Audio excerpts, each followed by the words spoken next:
22 तास लागले. कसा प्रतिसाद होता? तुम्ही रात्रभर झोपले नाही आणि आजचं नियोजन काय? तुम्ही झोपले नाही माझ्या बरोबर, कारण तेवढी समाजाची वेदना आमच्या नशिबानं चांगलं झालं. पत्रकार बांधवांना पण आमच्या माध्यमात वर गरिबांचे लेकरं मोटरसायकलवरती पावसात येते, त्याच्या पाठीमाग खूप मोठ्या वेदना आहेत. हे मुख्यमंत्री फडणवीस साहेबांनी समजून घेणं खूप गरजेचं आहे. मोटरसायकलवरती मुसळधार पावसात प्रवास करणं ही मोठी अवघड गोष्ट आहे. इतकी तळतळ लागली रात्री की पोरं मोटरसायकलवरती भर पावसात प्रवास करतात आणि मुंबईची दिशेने येत आहे. त्याच्या पाठीमागचा उद्देश हट्ट नाहीये, परंतु समाजाच्या लेकराच्या वेदना आणि त्याला न्याय मिळावा म्हणून प्रत्येक जण झटतोय. त्याच्या योगदानाची मुख्यमंत्री साहेबांनी कदर केली पाहिजे ही आमची भूमिका आहे आणि प्रतिसाद प्रचंड आहे. आता शिवजन्मभूमीत आला, एक ऊर्जा तुम्हाला मिळतीये, महाराजांची ऊर्जा मिळतीये. नेमकं कसं आता राजांचं दर्शन घेऊन तुम्ही मराठा आरक्षण मागायला चालू जाणाऱ्याचे दर्शन इथे आल्यानंतर काय वाटतं, काय भावना आहे? आल्याच्या नंतर काय वाटतं एवढा प्रश्न आहे.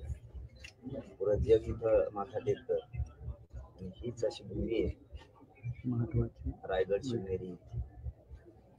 प्रेरणा बळ मिळतं, शक्ती मिळते आणि यश पण मिळते. 5,000 लोकांना परवानगी दिलेली आहे आणि दुसरीकडे आता खूप मोठ्या संख्येनं आंदोलक आता आझाद मैदानावर दाखल होत आहे. तिथे पोलीस बंदोबस्त सुद्धा वाढवण्यात येत आहे. जे आंदोलक अधिकचे जाणार त्यांना थांबवण्याच्या हालचाली सुद्धा सुरू आहेत. परवानगी पलीकडे नाही, देवेंद्र फडणवीस साहेब कोणाला थांबवणार नाही, कारण गोरगरिबांच्या वेदनेचा सन्मान करतील अशी आम्हाला आशा आहे. कारण माननीय न्यायालयाने जे सांगितलं होतं त्याप्रमाणे सरकारला करावं लागलं. हे अंतिम सत्य आहे. माननीय न्यायाधीशाने सांगितलं होतं की कोणता नवीन कायदा काढलाय तुम्ही त्याप्रमाणे ते तुमच्याकडे आहे विषय. परवानगीचा खराय काय तो विषय 1 दिवसाची दिली म्हणजे ही चेष्टा आहे. गोरगरीब मराठींची ही चेष्टा आहे. अशी 1 दिवसाची परवानगी देणं म्हणजे तुम्ही तुमच्या अंगावरचं झटकून दुसऱ्यावर जाळ फेकून दिला असा अर्थ होतो. म्हणजे तुम्हाला असं सिद्ध करायचं होतं महाराष्ट्रासमोर मुख्यमंत्री फडणवीस साहेबाला की परवानगी दिली, मग काय चूक आहे. पण याच्यातून तुम्हाला दुसरा माहित नाही फडणवीस साहेब काय संदेश राज्यात गेला. तुम्ही मान्य न्यायालय म्हणत होते, याचा अर्थ परवानगी तुमच्याकडेच होतं, कारण ती परवानगी तुम्ही दिली. त्याच्यामुळे तुम्ही 1 दिवसाचीही देऊ शकता आणि उपोषणाच्या मागण्याची अंमलबजावणी होईपर्यंत सुद्धा देऊ शकता. तो संदेश महाराष्ट्रात गेलेला आहे. तुम्ही जाणून बुजून समाजाला 1 दिवसाची परवानगी दिली, जाणून बुजून काहीच होऊ नये म्हणून. पुन्हा तीच लाट नाराजीच उसळली की जाणून बुजून 1 दिवसाची. तुम्ही मोठं मन दाखवायला पाहिजे होतं. आणखी राहत्या ते तुमच्या, असं काय नाही. मोठं मन दाखवू. गोरगरिबांच्या वेदना या खूप आहेत, त्यांच्या वेदना लक्षात घेऊन तुम्ही आम्हाला पूर्ण वेळ कायम मागण्याची अंमलबजावणी होईपर्यंत वेळ द्यावा. समाज काल जसं कौतुक केलं तुमचं तसं पुन्हा कौतुकच करणार. तुम्हाला भेटायला विखे पाटील येणार, उदय सामंत येणार, अशा पद्धतीने सगळ्या चर्चा सुरू आहे. संभ्रम निर्माण झाले. खरंच भेटायला येणार नाही, कारण विखे पाटील असं म्हणाले त्यांची चर्चेची तयारी असेल तर मग आम्ही जायला तयार.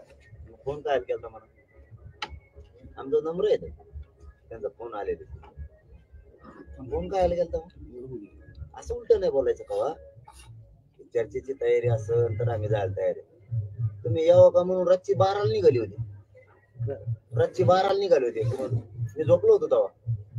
सरपंच म्हणले वाटतं तुम्ही सकाळी आता झोपला बाबा, दिवसभर बेजार आहे. ठीक आहे म्हणे, सकाळी येतो काही अडचण नाही, पण मी आता येऊ शकतो म्हणे लगेच. मग ते जमतं का? मग असं कसं कुठं बोलायचं. चर्चेला तयार होतो ना आम्ही, म्हणूनच तर ते येतो. आता त्यांचं काय झालं, तुम्हाला वेगळं तयार आहे चर्चेला तुम्ही सरकारशी? कधी नाही म्हणूनच नाही. शिष्टमंडळ आलं तर तुम्ही भेटणार आहात?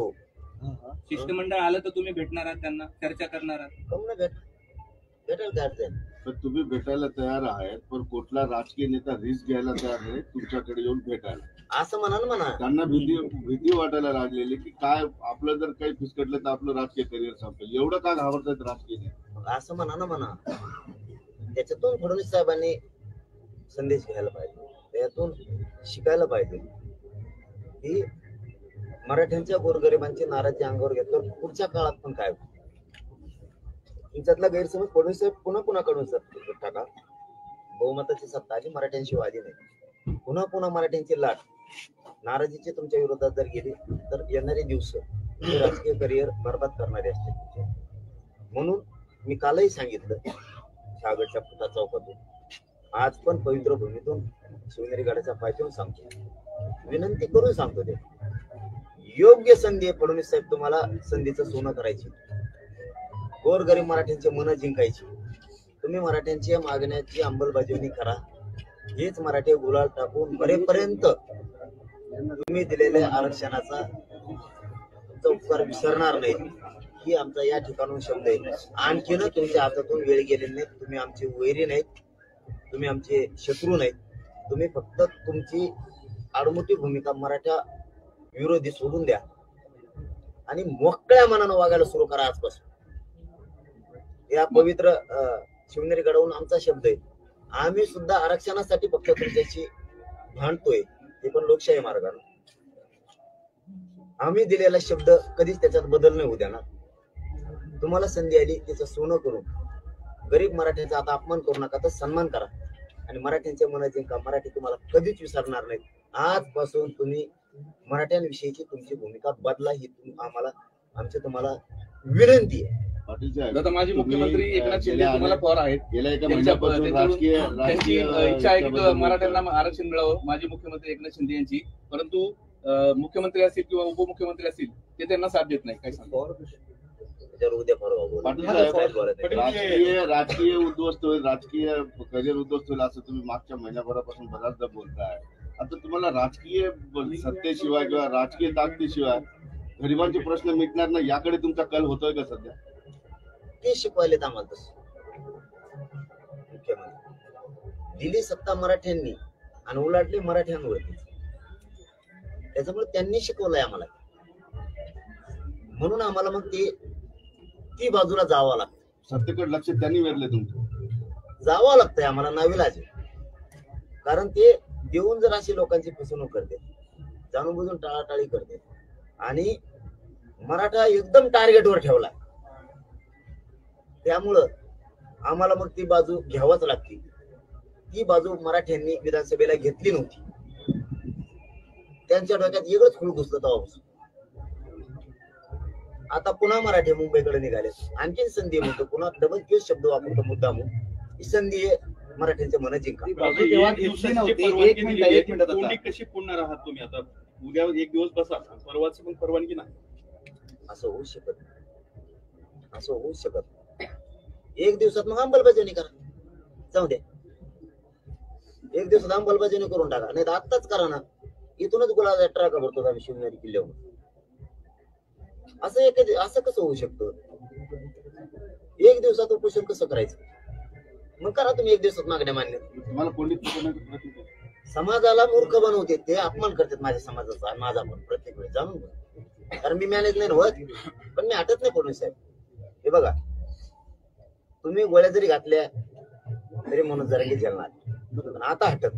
तुम्ही काही शपथपत्र मुंबईच्या आंदोलनासाठी दिलेलं आहे की म्हणजे त्या सगळ्या अटी शर्ती मांडणे आहे, असं काही तुमच्या सहीचं शपथपत्र दिलेलं आहे? पहिल्यापासून तुम्हाला सांगतो, कायद्याचे जेवढे नियम आहेत तेवढे मराठा पाळणार आहे, आम्ही पाळणार आहे. पण तो कायदा आहे नवीन, कोणता कायद्याला आता नमुनेबाज कायदा आहे, ती कायदा कुणालाच माहित नाही. आणखीन तज्ञांनी, वकील बांधवांनी सुद्धा त्याच्यावर अभ्यास केलेला नाही. आणि कोणाला मी ऑफिस नाही, अख्खी रात गेली आमच्या वकिलांची, तिथल्या मुंबईत काम करणाऱ्या पोरांची, पण ते ऑफिस सापडलं. मग त्यांना ते सापडलं आणि मग आता परवानगीला अर्ज करायचा म्हणल्यावर सह्या करावं लागतं त्यांना. त्यांनी ते 10 वाजता टाकलं आम्हाला. वकिलाला तरी काय माहित बिचारायला आमच्या काय त्याच्यावर. आणि ज्या पोलिसांनी ते वकील बांधवांकडे दिलं, त्यांनी आमच्याकडे दिलं. तिथं तिथं सह्या करून द्या म्हणले, आम्ही दिले. आम्हाला काय माहिती त्यात काय तुमची विनवणी याचिका गेली का? सह्या घ्यायच्या होत्या त्या पोलीस प्रशासनाला. परवानगी म्हणल्यावर पोलीस प्रशासनच आलं ना. ते 2025चा नवीन कायदा काढाय काय कोणती कुणीच वाचलेलं नाही. कारण आमच्याकडे वेळ कमी होता, आम्ही पटापट सह्या केल्या आणि पाठवून दिले. तुम्ही ज्या गॅजेटचा वारंवार आग्रह करत आहात त्या गॅजेटमध्ये केवळ समाजाच्या नोंदी आहेत म्हणजे हैदराबाद, मुंबई आणि सातारा गॅजेटमध्ये, तर वेगवेगळ्या जातीची त्याच्यामध्ये लोकसंख्येची आकडेवारी आणि नोंदी आहेत. त्यामुळे वैयक्तिक माहिती नसताना निव्वळ गॅजेटेड मधील आकडेवारीवरून सरसकट आरक्षण देता येणार नाही असा निष्कर्ष शिंदे समितीनं काढलेला आहे. चुकीच्या माहिती बाहेर फिरू नका म्हणा. त्याच्यामध्ये स्पष्टपणानं कुणबीची संख्या, उदाहरणार्थ एखाद्या गावाची दाखवली, या ठिकाणी या गावची संख्या 100 आहे, तर तिथले असणारे 36 ते 37 लोक हे कुणबी आहे.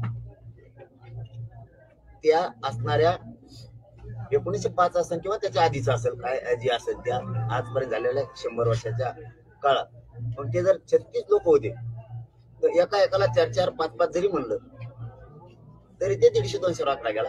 आणि त्या 150-200, 4-4, 5-5 म्हणलं तर आता त्याचे 800-900 झाले एका गावात. तशा नोंदी आहेत त्या, ते कुणबी. आणि मग ते कुणबी कुठे गेले? चला जाऊ द्या, आज सगळेच मराठीत, मग ते कुणबी कुठे गेले? त्यांचे जे पोर आहेत, नातू आहेत, पंतू आहेत, आणि म्हणा हे लावता येत नाही. आणि आम्हाला काहीतरी कळत आहे म्हणूनच आंदोलन धरले आम्ही. आता तुम्ही लोकांना गचपणे समजता का व्हावी? तुम्ही स्वतःला शहाणा समजता तुम्हाला, आणि लोक लय हुशार झाले आता. फक्त आता आमची भाषा शेतकऱ्याची, त्याला आम्ही काही करू शकत नाही.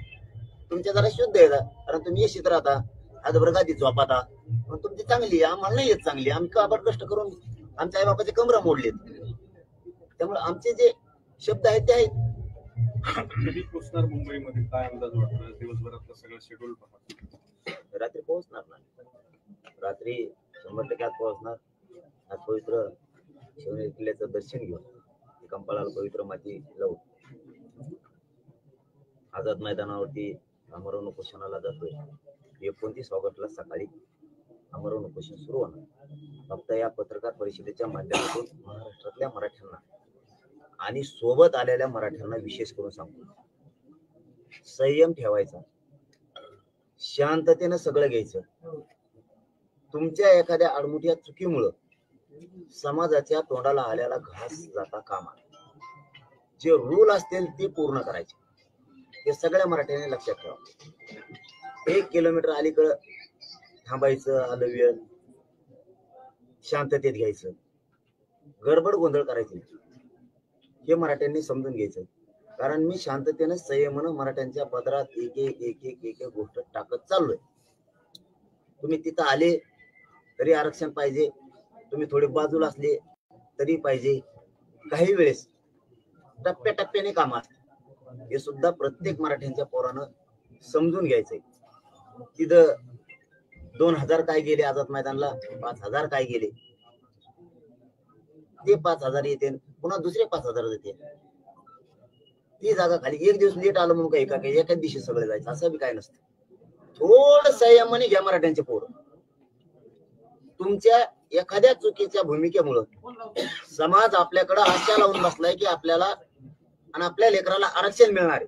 ध्यानात ठेवा, त्यांची आशा मोडायला नको.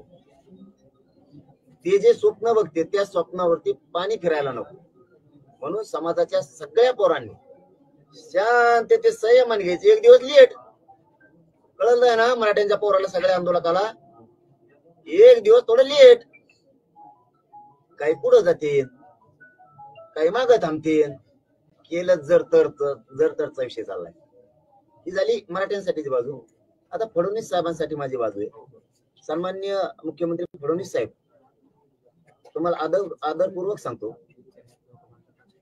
तुम्ही आम्हाला आठ घालू नये ना. 5000 लोकांची ही विनंती आहे ना, 1 दिवसाची. त्याला कायमस्वरूपी करावं आणि लोकांची आठ घालू नये. त्याचं कारण हे लोक वाट लावायला येणार आहे मुंबईला. हे वापस जाणारे पण लोक आहेत. त्याच्यामुळं त्यांची इच्छा असेल त्यांना येऊ द्यावं. ते जाणारच आहेत वापस. कारण इथून गेल्याच्या नंतर गावातलं, तालुक्यातलं आणि जिल्ह्यातलं आंदोलन पण त्यांना पुन्हा सांभाळायचं. आम्ही आमचे सगळे टप्पे केलेले विजय मिळवण्याचे. त्याचं काही टेन्शन नाही, सरकारला नाही, मला बी नाही. आम्ही आमचं सगळं शांततेच्या मार्गाने टप्पे केलेले. एवढी विनंती सन्माननीय मुख्यमंत्री साहेब फडणवीस साहेबांनी लक्षात ठेवावी की आमच्या अटी शर्ती काढून टाकाव्या. आणि पोरांनाही माझं सांगणं आहे. तिसरी गोष्ट पुन्हा एकदा, लढताना फक्त संयमाने शांततेने लढा. काही लोक आपल्या आझाद मैदानाला गेले, काही जरी इकडे राहिले, एखादा किलोमीटर भर काय जे असेल ते मला नाही माहिती, थांबायचं शिकायचं. हे गेले की परत तुम्ही येतात, तुम्ही गेले की पुन्हा ते येतात. आंदोलनात खंड पडू द्यायचा नाही, हे मराठ्यांच्या पोरांना लक्षात ठेवा. किती संख्या चाल आणि चालीवर चाल खेळायचं शिकायचं. चाल आणि चालीवर चाल खेळायचं शिकायचं. नुसतं धोंगर सारखा आरडाला ओरडाला आणि कशाला काहीच हाती नाही लागलं, समज खड्ड्यात गेला आणि तू बी इतक्या मुंबईपर्यंत तरफडत आलेला वायाला गेलं तू वस्त्रे. इतकं चाणक्य बुद्धीने खेळायचंय. पुन्हा पुढच्या काळात कधी पण मराठ्यांच्या डोक्याला डोकं नाही लावलं पाहिजे. म्हणून संयमाने घ्यायचं. काय आज काय उद्या एखाद्या आज मुख्यमंत्री म्हणते येऊन द्या सगळेच, कायमस्वरूपी परवानगी पण असंही म्हणतील. आशावादी राहा. मी आशावादी 2 वर्ष राहिलो, म्हणून माझ्या समाजाला मी काहीतरी देऊ शकलो. आता समाजानं तुम्हाला पाठवलंय आणि तुमच्या खांद्यावर जबाबदारी टाकली. हे पोरं आरक्षण घेऊन येणार, मग ते कसं मिळवायचं ह्या डोक्यात घ्यायचं. आडमुठ्यापणा करायचा का कायद्याचे न्यायदेवतेचे सगळे नियम पाळून घ्यायचं, हे डोकं लावण्याची जबाबदारी आपल्या खांद्यावर महाराष्ट्रातल्या राहिलेल्या मराठ्यांनी टाकलेली. मागं वळून बघा, गरीब मराठ्यांची आपल्याकडून किती अपेक्षा आहे. त्यामुळे तुमच्या एका चुकीमुळं, तुमच्या आडमुठ्यापणामुळं समाजाला डाग लागता कामा नये, हे सगळ्यांनी समजून घ्या. हा जोडून सगळ्यांना सांगतो. थांबले, पुढे गेले, ते माघारी आले की हे गेले, तुम्ही काय लांब चालले काय, तिथंच बसायचं. आलाच परत तेव गेला की ग्राउंड मोकळं झालं की बसला दुसरा. टेन्शन नाही घ्यायचं. आणि ज्यांना वापस जायचं उद्या, त्यांनी शांततेत वापस जा. कारण मीच बोली केली, कामाचे दिवस आहेत आणि आंदोलनाचे दिवस आहेत, 2 बाजू सांभाळायच्या तुम्हाला. त्यामुळे तुम्ही वापस जा. मला माहिती इथं ग्राउंडवर त्रास झाला की राज्यातला 7 करोड मराठा समाज शांततेचं आंदोलन महाराष्ट्रात उतरणारे नाही. तुम्हाला आलेल्या सगळ्या पोराला माहिती. हे काय मीडियाच्या समोर सांगायचा विषय नाहीये. कारण ह्यावेळेस मराठ्यांनी सगळ्या पक्षातल्या आणि सामान्य मराठ्यांनी हे आंदोलन स्वतःच्या हातात घेतले आणि पूर्ण मनावर घेतले. इकडे एखाद्याला काठी बिट बसली तरी राज्यात लगेच आंदोलन शांततेत सुरू होणार, लगेच त्या क्षणाला. तसं आझाद मैदानला जरी 3000 बसले, 5000 बसले आणि दुसऱ्या ग्राउंडवर काही बसले, त्याचं दुःख कोणी मानू नका. आपल्याला विजय खेचून न्यायचा. आझाद मैदानात जाणं, 5000 जागेवर 25 लाख जाणं, हा उद्देश नाहीये आपला उद्देश आहे 5000 बसू नाही तर 2000 बसू, आरक्षणाचा विजय घेऊन जायचा. आजचे बसलेले उठले, तुम्ही उद्या या, 1 दिवस लेट, परवा दुसरे या. हे सुरू राहिली, चेन बंद पडू द्यायची नाही. आणि जर तिथं त्रासच झाला तर सगळ्या मराठ्यांना माहितीये आणि इथं आता मुंबईला निघालेल्या पोरायलाही माहितीये की महाराष्ट्रातले सगळे मराठी माय मावल्या सहित सज्ज आहेत. त्याचं टेन्शन घ्यायची गरज नाही. म्हणून तर आपण इतके फ्रेश आहेत. नाही तर प्रत्येक वेळेस थोडा कोणा तणाव असतो आपल्यावर. त्याला काय मीडिया समोर बोलावं, काय त्याला टेन्शन घ्यायचं. काहीतरी आता तणाव आहे का 2-4 दिवसापासून. कारण मराठा शक्ती एक अशी आहे की जगाच्या पाठीवरती कोणाचीही मोडशी मोडू शकतो, एवढी शक्ती त्याजवळ. आणि माय मावल्यास या राज्यात असं पहिल्यांदा आंदोलन दिसत, चाक सुद्धा फिरलं नाही शांततेत आणि बेमुदत. म्हणून टेन्शन नाही घ्यायचं. कायदा आणि न्यायालयाने दिलेले सगळे नियम घालून करायचं, पण आंदोलन करायचं, या भूमी करायचं, हट्ट न धरायचा. तेव गेला मग मी कमी गेलो, तेव गेला तर तू उद्या जाशील, इतकं हुशार व्हायचं. म्हणून ही मीडियाच्या बांधवाच्या माध्यमातून सगळेजण आंदोलनाला आलेल्यांनी ऐकून घ्या, समजून घ्या. कारण मला जात जिंकायची, तुम्हाला पण जात जिंकायची. आडमुठापणा अजिबात नको. सरकारला हा एक इशाराच आहे, हात लावाल तर समाज माझा महाराष्ट्रावर आहे. बघा काय तुडीत हात कस का लावतो, हात कस का लावतो, हात लावत कसं म्हणजे झालं नाही एकदा, आता बस ना. आमची जात नुसते मारच खायला काय आणि विनाकारण आम्हाला गणपती बाप्पाचं कारण सांगते देवाच. आणि काय अडथळा करायला काय आमच्या हातात बंदूक आहे काय, आम्हाला कारण ते सांगायचे. आणि तवा अडथळा आणला तवा अंतरवलीत नव्हता गणपती बसलेला तवा. तेव्हा नव्हता गणपती. तेव्हा तुम्हाला दिसलं का की बाबा हिंदूचा सण आहे, सणात कशाला लाठीचार्ज करायचा, कशाला आहे बहिणीचे डोके फोडायची. आता आम्हाला शिकवायला मुंबईला चाललेलं गणेश उत्सवात सुद्धा तुम्हाला हिंदू देव धर्माचे देव कळणार. तुम्हाला कळाले लक्ष्म्या बसल्या होत्या तेव्हा. लक्ष्मीला तर तुम्ही सगळे मानता, कारण लक्ष्मी कमी नाहीच तुम्ही नोटा. लक्ष्म्या बसल्या असून आहे माहिती लक्ष्मीला हाणलं तुम्ही. तेव्हा जे आम्हाला आता हिंदू विरोधी म्हणतात की हिंदूचे सण असून मुंबईला चाललेत, आता म्हणणारे तेव्हा कुठे गेलते ते कम नाही म्हणले. तेव्हा गणपती बसलेले होते तेव्हा देवेंद्र फडणवीस कम हाणले का रे बाबा? बोलती पण पडली का आता? तुम्ही मला चक्र ताडायचा भार काढायचा प्रयत्न करू नका. मी लय नमुना पुढचा आहे. तुम्ही मग इतक्या लोकशाही प्रमाण करू शकत नाहीत. हो, इतकं लोकशाही प्रमाण करतो. तुमची प्रकृती बरी नाही अशाही परिस्थितीत तुम्ही पूर्ण किल्ला चढणार आहात की पहिल्या पायरीचं दर्शन घेणार आहात? नाही, मी वरी जाणार आहे. शेवटचं दर्शन होऊ शकतं माझं एखाद्या दिवस, त्याचं काय सांगता येईल? हो, त्याचं काय सांगता येईल? माझ्या राजाच्या पवित्र गडाची कंपाळांना माती लावणार आणि मुंबईकडे जाणार आहे. माझं शेवटचं दर्शन होऊ शकतं, त्याचं काय सांगता येईल? मुंबईला भावनिक नाही, समोरच्या व्यक्ती तशा आडमुख्या. समोरचे सरकार तसं मराठा विरोधी हिंदू विरोधी कारवाई करतात. त्यामुळे मी गोळ्या जडात तयार आहे, पण हटायला मात्र तयार. आणि मला एक दिवस मान्य नाही. फडणवीस साहेबांनी तो विषय बदलावा, कायम द्यावं आणि मराठ्यांचे मन जिंकावे. आणि सन्माननीय मुख्यमंत्री देवेंद्र फडणवीस साहेबाला योग्य संधी आली. काल आम्ही त्यांचं कौतुक केलंय. परवानगी दिली तर त्यांनी परवानगी देऊन मराठे हे मुंबईत येऊन 29ला मला बसून वाटलं वापस जाणार आहे. त्यांना सगळ्याला येऊ द्यावं, ही पण दुसरी विनंती. आणि तिसरं की तुम्हाला योग्य संधी मराठींचे मन जिंकायचे, आरक्षण देऊ. ते गरीब मराठा कधी उपकार विसरणार नाही, कारण काबाड कष्ट करून हा समाज इमानदार आहे. देणाराचे उपकार कधी विसरत नाही, अपमान करणारला कधी सोडत नाही. तो पण होच मराठा. म्हणून आता अवमान न करता गरीब मराठ्यांच्या हक्काच्या ओबीसीतल्या आरक्षणाचा विचार करून सन्मान करावा, आता अपमान करू नये, ही फडणवीस साहेबाला विनंती आहे. धन्यवाद. वेळेत मुंबईला पोहोचणार ते, कारण की 8 ते 9 तास उशिरा तुमचा दौरा, रात्री येणार होता पण सकाळी इंदोरमध्ये पोहोचला, मग मुंबईत वेळेत पोहोचणार नाही. आता भैया काय आहे, ते आता लोक रस्त्यानं सगळ्यांना भेटत जाणार, ते होत उशीर होतोच. त्याला आता नाविलाज आहे. आता आम्ही आता इथं 8:30ला का 8ला पोहोचतो. परवानगीचा मुद्दा आहे, तर सकाळी 9 ते संध्याकाळी 5 पर्यंत परवानगी, मग वेळेत पोहोचणार नाही. असं नाही होणार, असं होणार नाही. हे कायम होणार, तसं होणार नाही, कायम होणार. बाकीचे नियम पाळणार. तुम्ही म्हणता इतके लोक, तर आम्ही आमच्या लोकांना सांगू तुम्ही तर तिकडे बसा, ही उठून गेली की तुम्ही या. तुम्ही आमरण उपोषण करणार आहात, डॉक्टरांनी तुमच्या प्रकृतीबाबत काय सल्ला दिलाय? समाजाच्या वेदनेपुढे मी माझ्या शरीराचा विचार नाही करणार. मागचं आंदोलन वाशीमध्ये जे थांबलं ते या टायमाला वाशीतून रिटर्न होईल का आझाद मैदानापर्यंत जाईल? आझाद मैदानाला चाललो ना. धन्यवाद.